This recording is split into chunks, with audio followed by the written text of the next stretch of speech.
ಹೋದ್ ಸತಿ ಬೆಂಗಳೂರು ಸೌತ್ ಅಲ್ಲಿ ಬರೀ 53% ಪೋಲಿಂಗ್ ಆಗಿರೋ, ಅಂದ್ರೆ 100 ಜನ ವೋಟರ್ ಲಿಸ್ಟ್ ಅಲ್ಲಿ ಹೆಸರಿದ್ರೆ ಬರೀ 53 ಜನ ಮಾತ್ರ ಬಂದು ವೋಟ್ ಹಾಕಿರುವಂತದ್ದು.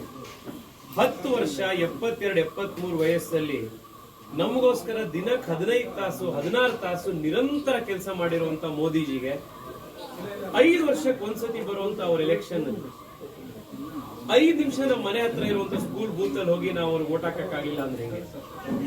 ಇನ್ನೂ 5 ವರ್ಷ ಅವ್ರು ನಮಗೆ ಇರಬೇಕು, ಇನ್ನೂ 10 ವರ್ಷ ಅವ್ರು ನಮಗೆ ಇರಬೇಕು, ದೇಶಕ್ಕೆ ಅವ್ರ ನೇತೃತ್ವ ಕೊಡಬೇಕು ಅಂತ ಇವತ್ತು ಚಿಕ್ಕ ಚಿಕ್ಕ ಮಕ್ಕಳು ಹೇಳ್ತಾ ಇದ್ದಾರೆ.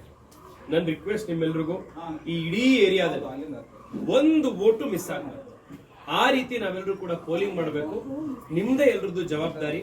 ಸುತ್ತಮುತ್ತ ಇರುವಂತ ಏರಿಯಾಗಳು, ಅಪಾರ್ಟ್ಮೆಂಟ್, ನಿಮ್ ಏರಿಯಾ, ನಿಮ್ ರೋಡು ನಿಮ್ಗೆ ಪರಿಚಯ ಇರ್ತಾರೆ. ಎಲ್ಲರೂ ಕೂಡ ಪ್ರತಿಯೊಬ್ಬರನ್ನು ಕರೆಸಿ ಬಿಜೆಪಿಗೆ ಕಮಲದ ಗುರುತಿನ ಜೊತೆಗೆ ಕ್ರಮ ಸಂಖ್ಯೆ 2 ನಮ್ಮ ಈ ಸತಿಯ ನಂಬರ್ ಇರುವಂತದ್ದು 2ನೇ ಬಾರಿ ಕಂಟೆಸ್ಟ್ ಮಾಡ್ತಾ ಇದೀವಿ. ಅದರಿಂದ ಅದು ಕೂಡ ನಂಬರ್ 2 ಮತ್ತೆ number 2 is also sign of victory. So ಇದು ನಮಗೆ ಕೊಟ್ಟಿರುವಂತ ಕ್ರಮ ಸಂಖ್ಯೆ. ಅದನ್ನೆಲ್ಲರಿಗೂ ಕೂಡ ನೀವು ವಿಷಯ ತಿಳಿಸಿ ಮ್ಯಾಕ್ಸಿಮಮ್ ಪೋಲಿಂಗ್ ಮಾಡಿಸ್ಬೇಕು. ಎಲ್ರಿಗೂ ಮತ್ತೊಮ್ಮೆ ನಮಸ್ಕಾರ. ಭಾರತ್ ಮಾತಾ ಕಿ ಜೈ.